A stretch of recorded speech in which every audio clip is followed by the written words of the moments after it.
കഴിഞ്ഞ കുറച്ച് നാളുകൾക്ക് മുമ്പായിട്ട് നമ്മൾ ഈ സൗത്ത് ഇന്ത്യ നോർത്ത് ഇന്ത്യ എന്ന് പറയുന്ന തരത്തിലുള്ള ഒരു ചർച്ച സോഷ്യൽ മീഡിയയിൽ കണ്ടു കാണും. പക്ഷേ ഇന്ത്യയുടെ വളരെ വിദഗ്ധമായ ഇടപെടൽ അത് എങ്ങനെയാണെന്ന് വിശദീകരിക്കാൻ ഞാൻ അജ്ഞനാണ്. പക്ഷെ വിദഗ്ധമായ ഇടപെടൽ കൊണ്ട് അതിന് വലിയ രീതിയിലുള്ള ഒരു ഒരു കുറവിന്ന് സംഭവിച്ചിട്ടുണ്ട്. ഈ വീഡിയോയ്ക്കകത്ത് ഈ ഒരു ടോപ്പിക്കിനെ കുറിച്ച് സംസാരിക്കാനാണ് ആഗ്രഹിക്കുന്നത്. നമ്മുടെ സോഷ്യൽ മീഡിയയിലേക്ക് ഒരു നരേറ്റീവ് വന്നു. നമ്മുടെ ടാക്സ് എടുത്തിട്ട് ഉത്തരേന്ത്യക്കാർക്കെല്ലാം തീറ്റിപ്പോറ്റുകയാണ്. അതുകൊണ്ട് ഇത് നമ്മൾ എന്തിനാണ് അങ്ങനെ ടാക്സ് സെൻട്രൽ ഗവൺമെൻറ്റിന് കൊടുക്കുന്നത്? സൗത്ത് ഇന്ത്യയെ ഉപയോഗിച്ചുകൊണ്ട് നോർത്ത് ഇന്ത്യ വളരുന്നു എന്നൊക്കെയാണ് പറഞ്ഞ് പരത്തിയത്. ഇത് നമ്മുടെ പാർലമെൻറ്റിൽ പോലും വലിയ ചർച്ചയൊക്കെ ആയ ടോപ്പിക്കാണ് കേട്ടോ. പക്ഷേ ഇതിൻ്റെ പിന്നിലൊരു അജണ്ടയുണ്ട്. ഈ 20-ാം നൂറ്റാണ്ടിൽ ദ്രവീഡിയൻ മൂവ്മെൻറ്റ് എല്ലാവർക്കും ഒരുപക്ഷെ അറിയാവുന്നതാണ്.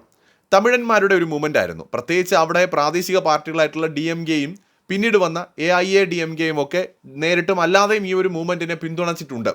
അതിന് മുമ്പുള്ള നേതാക്കൾക്കും ഈ ഒരു താല്പര്യമുണ്ട്.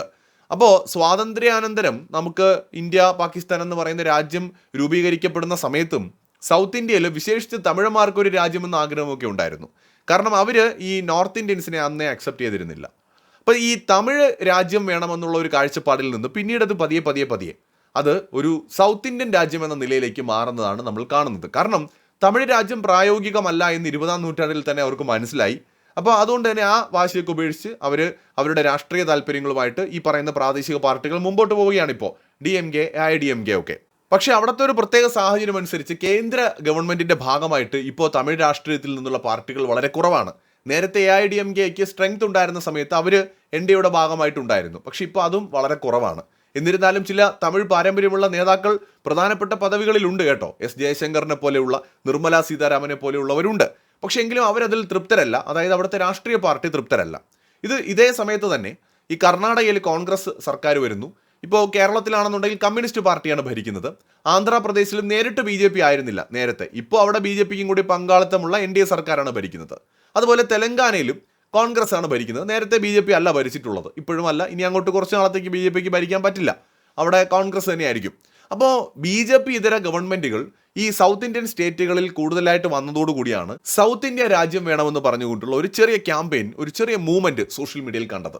അപ്പോൾ ഇതിന് ഈ എരുതിയിൽ എണ്ണ ഒഴിക്കുക എന്ന് പറഞ്ഞതുപോലെ ഇതിന് കൂടുതൽ ചൂട് പകരുന്നതിന് വേണ്ടിയിട്ട് ഈ നമ്മുടെ ടാക്സ് എടുത്ത് നോർത്ത് ഇന്ത്യ വളർത്തുന്നു എന്ന് പറഞ്ഞുകൊണ്ടുള്ള ഒരു നെറേറ്റീവ് കൂടി സൃഷ്ടിക്കപ്പെട്ടു.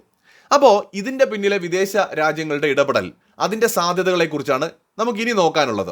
ഇത് പറയുമ്പോൾ ഈ വിദേശ രാജ്യ ഇടപെടലിനെ കുറിച്ച് പറയുമ്പോൾ എല്ലാത്തിൻ്റെയും പിന്നിൽ അമേരിക്ക എന്ന് എന്തിനാണ് ഇങ്ങനെ പറയുന്നതെന്ന് ചോദിച്ചാൽ അവർക്ക് അജണ്ടകൾ ഉള്ളത് കൊണ്ടാണ്. നമ്മൾ മനസ്സിലാക്കണം, നമ്മുടെ മൂക്കിൻ്റെ തുമ്പത്ത് അവരെത്തിയിട്ടുണ്ട്. ശ്രീലങ്കയിലും ബംഗ്ലാദേശിലും നടന്ന അട്ടിമറികളിൽ അവർക്ക് പങ്കാളിത്തമുണ്ട്. ഇത് വളരെ വ്യക്തമായിട്ടുള്ള സ്ഥിതിക്ക് നമ്മൾ ആ രാജ്യത്തിനെ ശ്രദ്ധിക്കേണ്ടതുണ്ട്.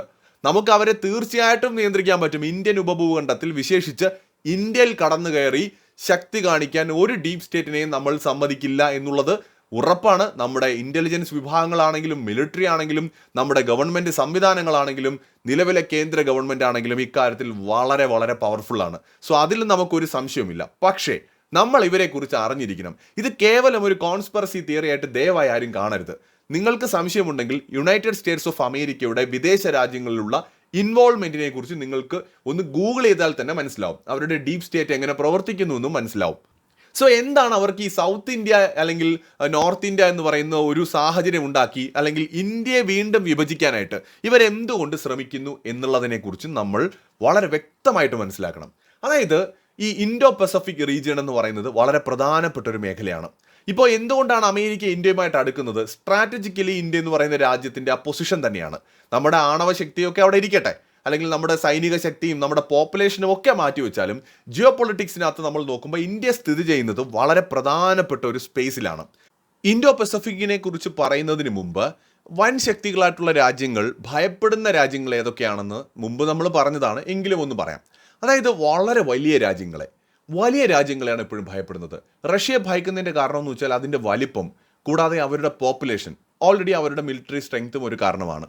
വലിയ രാജ്യമാണ്. US ഭയപ്പെടുന്നതിൻ്റെ വലിയ കാരണങ്ങളിൽ ഒന്നതാ. ചൈന വളരെ വലിയൊരു രാജ്യമാണ്, പോപ്പുലേഷനും ഭയാനകമാണ്. അപ്പോൾ അമേരിക്കയെക്കാളേറെ വലിയ പോപ്പുലേഷൻ ഉണ്ട്.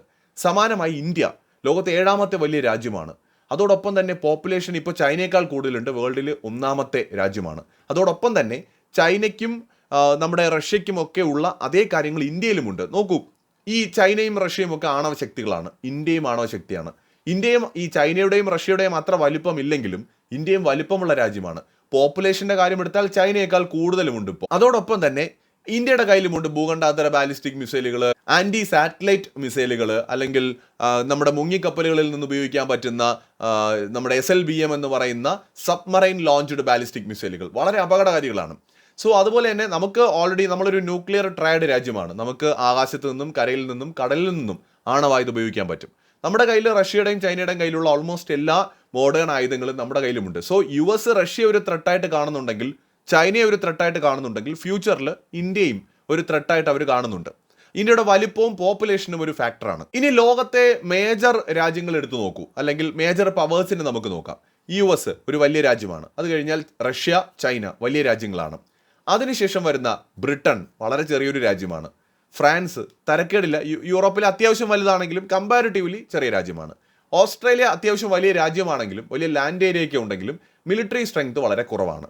അതേസമയത്ത് ബ്രസീൽ വലിയ രാജ്യമൊക്കെയാണ്, പക്ഷേ മിലിറ്ററി സ്ട്രെങ്തിൽ വളരെ പുറകിലാണ്. പിന്നെയുള്ള പാകിസ്ഥാൻ മിലിറ്ററി സ്ട്രെങ്ത് ഉണ്ട്, ആണവായുധമൊക്കെ ഉണ്ട്, പക്ഷേ അസ്ഥിരതയുള്ള രാജ്യമാണ്. USന് ഇൻവോൾവ്മെന്റ് ഉള്ള രാജ്യമാണ്. അമേരിക്കയ്ക്ക് നിയന്ത്രിക്കാൻ പറ്റുന്ന പട്ടാളമാണ് അവിടത്തേത്. അതിലുപരിയായിട്ട് ചെറിയ രാജ്യമാണ് വലുപ്പത്തിൽ ഈ ഇന്ത്യയുമായിട്ട് താരതമ്യപ്പെടുത്തുമ്പോൾ. അതുപോലെ തന്നെ ഇന്ത്യയുമായിട്ട് താരതമ്യപ്പെടുത്തുമ്പോൾ ഇറാൻ, അല്ലെങ്കിൽ ഈവൻ ഇസ്രായേൽ, ഉത്തര കൊറിയ, സൗത്ത് കൊറിയ, ജപ്പാൻ, ഇതൊക്കെ ചെറിയ രാജ്യങ്ങളാണ്. ഇവരെക്കാളൊക്കെ വളരെ വലുതാണ് ഇന്ത്യ. പിന്നെ നേരത്തെ പറഞ്ഞ പോപ്പുലേഷൻ ഒരു പ്രധാന ഫാക്ടറാണ്. യങ്സ്റ്റേഴ്സ് ആണ് വളരെ കൂടുതൽ ഇന്ത്യയുടെ പോപ്പുലേഷനിൽ. അപ്പോൾ ഇന്ത്യ എന്ന് പറയുന്ന രാജ്യം ഇങ്ങനെ ഐക്യത്തോടെ ഒറ്റ രാജ്യമായിട്ട് നിൽക്കുന്നത് USനെ ഭയപ്പെടുത്തുന്നുണ്ട്. അപ്പോൾ ഇൻഡോ പസഫിക് റീജിയൻ എന്ന് പറയുന്നത് എന്തുകൊണ്ട് ഇമ്പോർട്ടൻ്റ് ആണ്? അമേരിക്കയെ സംബന്ധിച്ചിടത്തോളം വളരെ വലിയ സ്ട്രാറ്റജിക് ഇമ്പോർട്ടൻസ് ആണ് ഈ ഒരു റീജിയൻ ഉള്ളത്. പ്രധാനമായിട്ട് നമ്മൾ നോക്കിക്കഴിഞ്ഞാൽ 1 എക്കണോമിക് താല്പര്യങ്ങളാണ് അവരുടെ, 2 ജിയോ പൊളിറ്റിക്കൽ ഇൻട്രസ്റ്റ് ആണ്, 3 മിലിറ്ററി, 4 ഡിപ്ലോമാറ്റിക് കൺസിഡറേഷൻസ്. ഇതാണ് USനെ ഈ റീജിയണിൽ കൂടുതൽ താല്പര്യമുണ്ടാക്കാനുള്ള കാരണം. ഈ ഇൻഡോ പസഫിക് എന്താണെന്ന് കൂടി ജസ്റ്റ് ഒന്ന് പറയാം. ഇന്ത്യൻ ഓഷൻ, പസഫിക് ഓഷൻ, ഈ 2 പ്രധാനപ്പെട്ട മഹാസമുദ്രങ്ങളോട് ചേർന്ന് വരുന്ന ആ ഒരു ഏരിയ, അതിനോട് അനുബന്ധമായി കിടക്കുന്ന രാജ്യങ്ങൾ, അത് ഉൾപ്പെടുന്നതാണ് ഇൻഡോ പസഫിക് റീജിയൻ എന്ന പേരിൽ അറിയപ്പെടുന്നത്. ഏകദേശം 40 മുതൽ 50 രാജ്യങ്ങൾ വരെ ഈ ഒരു റീജിയന്റെ ഭാഗമായിട്ട് വരുന്നുണ്ട്. ഇപ്പോൾ ഈസ്റ്റ് ഏഷ്യ ഇതിന്റെ ഭാഗമാണ്. China, Japan, South Korea, North Korea, Taiwan, Mongolia ഒക്കെ അതിലാണ് വരുന്നത്. South East Asia, Brunei, Cambodia, Indonesia, Laos, Malaysia, Myanmar, Philippines, Singapore, Thailand, Vietnam, ഇതൊക്കെ അതിന്റെ ഭാഗമാണ്. South Asia, India, Pakistan, Bangladesh, Sri Lanka, Nepal, Bhutan, Maldives. ഓഷ്യാനയുടെ ഭാഗമാണ് ഓസ്ട്രേലിയ, ന്യൂസിലാൻഡ്, പാപ്പുവ ന്യൂഗിനിയ എന്നൊക്കെ പറയുന്ന കുറേ രാജ്യങ്ങളുണ്ട്. എല്ലാം കൂടി ഒരു 10, 40, 50ഓളം രാജ്യങ്ങൾ ഇതിന്റെ ഭാഗമായിട്ട് വരുന്നുണ്ട്. പിന്നെ വെസ്റ്റേൺ ഏഷ്യയിൽ വരുന്ന രാജ്യങ്ങളും ഇതിന്റെ ഭാഗമെന്ന് പറയാം. ഇപ്പോൾ Yemen, Oman, Iran, UAE, Saudi, ഇതൊക്കെ. അതുപോലെ തന്നെ ഈസ്റ്റേൺ ആൻഡ് സൗത്തേൺ ആഫ്രിക്കയുടെ ഭാഗങ്ങൾ, ഉദാഹരണത്തിന് Madagascar, Seychelles, Mauritius, Mozambique, Tanzania എന്നൊക്കെ പറയുന്നത്. അപ്പോൾ ഇത് ഒരു തർക്ക വിഷയമാണ് ഏതൊക്കെ രാജ്യങ്ങൾ വരും എന്നുള്ളത്. പക്ഷേ ഒരു കാര്യം ഷുവറാണ്, ഇൻഡോ പസഫിക് റീജിയൻ എന്ന് പറയുന്നത് അമേരിക്കയെ സംബന്ധിച്ചിടത്തോളം വളരെ നിർണായകമെന്ന് പറയാൻ കാരണം, ലോകത്തെ മേജർ ആയിട്ടുള്ള ഒരു ഗ്ലോബൽ ട്രേഡ് ഹബ്ബാണ് ഈ ഒരു റീജിയൻ എന്ന് പറയുന്നത്. ഇന്ത്യൻ മഹാസമുദ്രം വളരെ വളരെ നിർണായകമാണ്. അതുകൊണ്ട് തന്നെ ലോകത്തെ തന്നെ ഏറ്റവും ബിസിയസ്റ്റ് ആയിട്ടുള്ള സീ ലൈൻസ് കടന്നു പോകുന്നത് ഇവിടെയാണ്. ഇപ്പോൾ മലാക്ക കടലിടുക്ക് അതിലൊരു ഉദാഹരണമാണ്. അതോടൊപ്പം തന്നെ ഗ്ലോബൽ ട്രേഡിൽ ഏറ്റവും കൂടുതൽ എനർജി സപ്ലൈ നടക്കുന്നത് ഇൻഡോ പസഫിക് റീജിയണിലൂടെയാണ്. അമേരിക്കൻ എക്കണോമി വളരെ ഡീപ്പായിട്ട് ഈ നമ്മുടെ ഇൻഡോ പസഫിക് റീജിയണുമായിട്ട് കണക്റ്റഡ് ആണ്. സോ ഇവിടെ ഉണ്ടാവുന്ന ഏതൊരു കാര്യവും പ്രശ്നവും US എക്കണോമിയെ കാര്യമായി തന്നെ ബാധിക്കും. ഇപ്പോൾ ലോകത്തെ സമ്പന്ന രാജ്യങ്ങൾ അമേരിക്കയും യൂറോപ്യൻ രാജ്യങ്ങളും ഒക്കെയാണ്. പക്ഷേ ഇൻഡോ പസഫിക് റീജിയണിലാണ് ലോകത്തെ അതിവേഗത്തിൽ നിലവിൽ വളർന്നുകൊണ്ടിരിക്കുന്ന പല രാജ്യങ്ങളും ഉള്ളത്. ഉദാഹരണത്തിന് ഇന്ത്യ, ആസിയാൻ രാജ്യങ്ങൾ ഒക്കെ ഇൻഡോ പസഫിക് റീജിയണിൽ വരുന്ന രാജ്യങ്ങളാണ്. ലോകത്തെ പോപ്പുലേഷന്റെ ഏറിയ ഭാഗവും വരുന്നത് ഇൻഡോ പസഫിക് റീജിയണിലാണ്. കാരണം ഇന്ത്യ, ചൈന പോലെയുള്ള രാജ്യങ്ങൾ, ബംഗ്ലാദേശ്, പാകിസ്ഥാൻ പോലെയുള്ള രാജ്യങ്ങളൊക്കെ തന്നെ വളരെ ഉയർന്ന ജനസംഖ്യയുള്ള രാജ്യങ്ങളാണ്. അമേരിക്കയെ സംബന്ധിച്ചിടത്തോളം നിലവില് ചൈനീസ് ഇൻഫ്ലുവൻസിനെ കൗണ്ടർ ചെയ്യേണ്ട ഒരു ആവശ്യം കൂടിയുണ്ട്. അപ്പോൾ അതുകൊണ്ട് ഇൻഡോ പസഫിക് ആ നിലയ്ക്കും അമേരിക്ക വളരെ പ്രധാനപ്പെട്ടതായിട്ട് കാണുന്നുണ്ട്. അമേരിക്കയുമായിട്ട് പാർട്ട്ണർഷിപ്പിലും അലയൻസിലുമുള്ള ചില രാജ്യങ്ങൾ എടുക്കാം. ഉദാഹരണത്തിന് Japan, South Korea, Australia, Philippines തുടങ്ങിയ രാജ്യങ്ങൾ. ഈ രാജ്യങ്ങളുടെ സേഫ്റ്റിയെ സംബന്ധിച്ചുള്ള താല്പര്യങ്ങൾ അമേരിക്കയ്ക്കുണ്ട്. അതോടൊപ്പം തന്നെ ഈ രാജ്യങ്ങളിൽ അമേരിക്കയ്ക്കും ഇൻഫ്ലുവൻസ് ഉണ്ട്. അത് നിലനിർത്തുകയും വേണം. അപ്പോൾ ഈ ഒരു റീജിയണിൽ ഒരു പുതിയ സ്ട്രോങ് പവർ ഉയർന്നു വരുന്നത് US ഭയപ്പെടുത്തുന്നുണ്ട്. എന്തുകൊണ്ടാണ് അവര് ഇൻഡോ പസഫിക് റീജിയണിൽ ചൈനയുടെ ഇൻഫ്ലുവൻസിനെ ഭയപ്പെടുന്നത്? കാരണം ചൈന വലിയ രാജ്യമാണ്, വലിയ പോപ്പുലേഷൻ ഉണ്ട്, ഇന്ന് ലോകത്തെ രണ്ടാമത്തെ ഏറ്റവും ഉയർന്ന GDP ഉള്ള രാജ്യമാണ്. അപ്പോൾ അമേരിക്കയുടെ ഈ ഒരു റീജിയണിലുള്ള ഇൻഫ്ലുവൻസ് കുറയും എന്നുള്ളത് കൊണ്ടാണ് അവരിപ്പോഴേ ചൈനയെ കൗണ്ടർ ചെയ്യുന്നത്. അപ്പോൾ ഇന്ത്യയുടെ കാര്യത്തിൽ അവരെന്തിനാണ് ഭയക്കുന്നതെന്ന് ചോദിച്ചാൽ, ഇന്ത്യയും വളരെ വലിയ പവർഫുൾ ആയിട്ടുള്ളൊരു രാജ്യമാണ്. കാരണം ഇന്ത്യയുടെ ആ ഒരു വലുപ്പം, ആ ഒരു പോപ്പുലേഷൻ, ഇത് അവരെ ഭയപ്പെടുത്തുന്നുണ്ട്. ചൈനയുടെ കാര്യത്തിൽ പറ്റിയ ആ ഒരു തെറ്റ് ഇന്ത്യയുടെ കാര്യത്തിൽ പറ്റാതിരിക്കാൻ അവർ ശ്രമിക്കുന്നുണ്ട്. ചൈനയെ അവർക്ക് കൺട്രോൾ ചെയ്യാൻ പറ്റാതെ പോയതിൻ്റെ കാരണം അതൊരു ഏക പാർട്ടിയുള്ള രാജ്യമായതുകൊണ്ടാണ്. എന്നാൽ ഇന്ത്യ അങ്ങനെയല്ല. ഇന്ത്യ അമേരിക്കയ്ക്ക് ഇപ്പോഴേ ഇടപെടാൻ പറ്റുന്ന രാജ്യമാണ്. കാരണം ജനാധിപത്യ രാജ്യമാണല്ലോ. ആ പഴുതുകളാണ് US ഉപയോഗിക്കുന്നത്. അതായത് ഒരു പുതിയ രാജ്യം, വളരെ വലിയ ഒരു രാജ്യം ഇൻഡോ പസഫിക് റീജിയണിൽ കൂടുതൽ ശക്തമായിട്ട് മാറുന്നത് അമേരിക്ക ഭയപ്പെടുന്നത് കൊണ്ടാണ് അവർ ഇന്ത്യയെ പല രീതിയിൽ ഇൻഫ്ലുവൻസ് ചെയ്യാൻ ശ്രമിക്കുന്നത്. അവർക്ക് 2-3 ലക്ഷ്യങ്ങളുണ്ട്. ഒന്ന്, ഇന്ത്യയിൽ അവരുടെ നിയന്ത്രണത്തിലുള്ള ഒരു പാവ സർക്കാരിനെ കൊണ്ടുവരിക, അവർക്ക് എപ്പോഴും ഇവിടെയുള്ള ഇൻഫ്ലുവൻസ് നിലനിർത്തുക. രണ്ടാമത്തെ അവരുടെ അജണ്ട എന്ന് പറയുന്നത് അതിന് കഴിയാതെ വന്നാൽ ഇന്ത്യയെ വിഭജിക്കുക എന്നുള്ളതാണ്. ആഭ്യന്തര പ്രശ്നങ്ങൾ ഉണ്ടാക്കി സൗത്ത് ഇന്ത്യയിൽ നിന്നും നോർത്ത് ഇന്ത്യയിൽ നിന്നും വിഭജിക്കാൻ പറ്റിയാൽ ഇന്ത്യയുടെ സ്ട്രെങ്ത് കുറയും. 2 രാജ്യമായിട്ട് മാറിക്കഴിഞ്ഞാൽ ഈ ഒരു സ്ട്രെങ്ത് നമുക്കുണ്ടാവില്ല. നോർത്ത് ഈസ്റ്റ് സ്റ്റേറ്റുകളെ അടർത്തി മാറ്റുകയാണെങ്കിൽ അങ്ങനെയും നമ്മുടെ സ്ട്രെങ്ത് കുറയ്ക്കാൻ പറ്റും. അപ്പോൾ നമ്മുടെ രാജ്യത്തിന്റെ പോപ്പുലേഷനെ സ്പ്ലിറ്റ് ചെയ്യുക, നമ്മുടെ ഒരു ഏരിയ, രാജ്യത്തിന്റെ വിസ്തൃതി കുറയ്ക്കുക, പലതാക്കി നമ്മുടെ രാജ്യത്തെ വിഭജിക്കുക, അതിലൂടെ നമ്മുടെ സ്ട്രെങ്ത് കുറയ്ക്കാൻ പറ്റും. ഒറ്റയ്ക്കൊരു പവറായിട്ട് നമ്മൾ ഇന്ത്യൻ ഉപഭൂഖണ്ഡത്തിൽ നിറഞ്ഞു നിൽക്കുന്നതിന് പകരം പീസായിട്ട് മാറുകയാണെങ്കിൽ US ഇൻഫ്ലുവൻസ് കൂടുതലായിട്ട് ആ റീജിയനിൽ കൊണ്ടുവരാൻ പറ്റും. സോ ആ ഒരു കാര്യത്തിനായിട്ടാണ് US ഡീപ് സ്റ്റേറ്റ് ആണെങ്കിലും അവരുടെ നമുക്കറിയാവുന്ന ഭരണകൂടമാണെങ്കിലും പ്രവർത്തിക്കുന്നത്. അതാണ് അവരുടെ അജണ്ട. അതിന് വേണ്ടിയിട്ട് അവർ സോഷ്യൽ മീഡിയയും അല്ലെങ്കിൽ രാഷ്ട്രീയ പാർട്ടികളെയും NGOകളെയും ഒക്കെ അവർ പോലും അറിയാതെ ഉപയോഗിക്കും എന്നുള്ളതാണ്. അതായത് സിമ്പിളായിട്ട് പറഞ്ഞാൽ ഇതിൽ ഇരയാവുന്നവർ പോലും അറിയില്ല US അജണ്ടയാണ് അവർ ചെയ്തുകൊണ്ടിരിക്കുന്നത് എന്നുള്ളത്. സോ നമ്മൾ ഇതിനെക്കുറിച്ച് ബോധവാന്മാരായിരിക്കുക എന്നുള്ളതാണ് നമ്മൾ എപ്പോഴും മനസ്സിലാക്കേണ്ടത്.